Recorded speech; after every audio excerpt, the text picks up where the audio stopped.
हरियाणा के मुख्यमंत्री नायब सिंह सैनी कांग्रेस पार्टी पर लगातार आरोप लगाते हुए नजर आ रहे हैं। वहीं आरोपों का कांग्रेस ने भी जवाब दिया है। कांग्रेस ने इन आरोपों का जवाब देते हुए कहा कि जब सीएम ये कह चुके हैं कि कांग्रेस का कोई अस्तित्व ही नहीं है तो आखिर उसकी इतनी बातें क्यों करते हैं। कांग्रेस सांसद वरुण मुलाना ने कहा कि वार्ड बंदी को लेकर भी निशाना साधा गया है।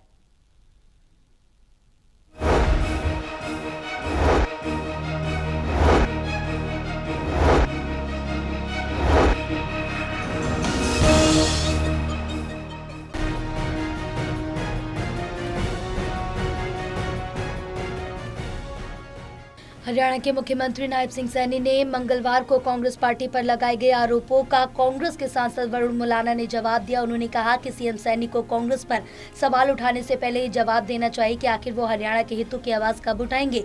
उन्होंने कहा कि कभी वो कहते हैं कि मैं बिहारी हूँ, कभी वो पंजाब चले जाते। मैं पूछना चाहता हूँ कि आखिर हरियाणा की लड़ाई कब लड़नी है। पानी और राजधानी के मामले पर घेरते हुए उन्होंने कहा कि पानी हमारा रोक दिया जाता है, राजधानी में जगह हमें नहीं मिलती, चंडीगढ़ में जो 40% हिस्सा हमारा है वो हमें नहीं मिलता।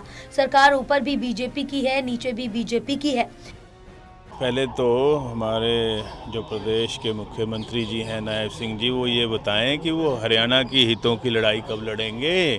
कभी वो कहते हैं मैं बिहारी हूँ, कभी वो पंजाब में चले जाते हैं, वहाँ की लड़ाइयाँ लड़ते हैं। भाई हरियाणा की लड़ाइयाँ कब लड़नी हैं। पानी हमारा रुक जाता है, राजधानी में स्थान हमें नहीं मिलता विधानसभा के लिए।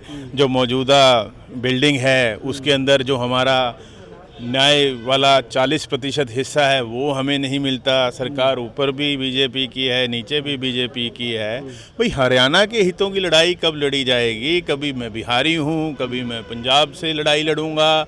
हरियाणा की लड़ाई कब लड़ेंगे प्रदेश के मुख्यमंत्री जी। कांग्रेस सांसद वरुण मुलाना यही नहीं रुके। उन्होंने कांग्रेस पार्टी के चिंतन शिविर पर उठाए गए सवालों पर जवाब देते हुए कहा कि जब वो कहते हैं कि कांग्रेस का अस्तित्व नहीं है तो फिर कांग्रेस के बारे में इतनी बातें क्यों करते हैं। उन्होंने बीजेपी पर निकाय चुनाव में वार्ड बंदी को लेकर निशाना साधते हुए कहा कि इलेक्शन में वार्ड बंदी की गई है, उनके लिए जनसंख्या का आंकड़ा नहीं लिया गया, जबकि संविधान में लिखा हुआ है कि जनसंख्या ही वार्ड बंदी का आधार होगी। लेकिन जनसंख्या हुई नहीं और अपने वार्ड बंदी कर दी है। उनको चिंता करनी चाहिए आज प्रदेश की, है ना। विपक्ष से इतना डर लगता है उनको कि, और आपने देखा कि चाहे वो चुनाव था तो हमेशा कांग्रेस में ये, कांग्रेस में वो। जब वो कहते हैं कि कांग्रेस का अस्तित्व नहीं है तो कांग्रेस के बारे में इतनी बातचीत क्यों करते हैं। अपनी बात करें, प्रदेश के हित की बात करें। प्रदेश की हित की बात नहीं होती। जनता के ऊपर पोर्टल थोप दिया। खुद आज भी कागज की फाइलों पे साइन करते हैं। ऐसा क्यों करते हैं। खुद भी ई ऑफिस यूज करो। मंत्रियों को भी कहो, अधिकारियों को भी कहो कि जब जनता जिसके पास ना कंप्यूटर है ना कंप्यूटर की जानकारी है, उनके ऊपर आपने थोप दिया पोर्टल, अपने ऊपर भी तो लागू करो। सीएससी सेंटर एक सचिवालय में भी खोलो। पर अब देखना ये होगा कि आने वाले दिनों में क्या कुछ होता है। कैमरा पर्सन शूरवीर के साथ दिल्ली से ललित नायर कांडपाल की रिपोर्ट।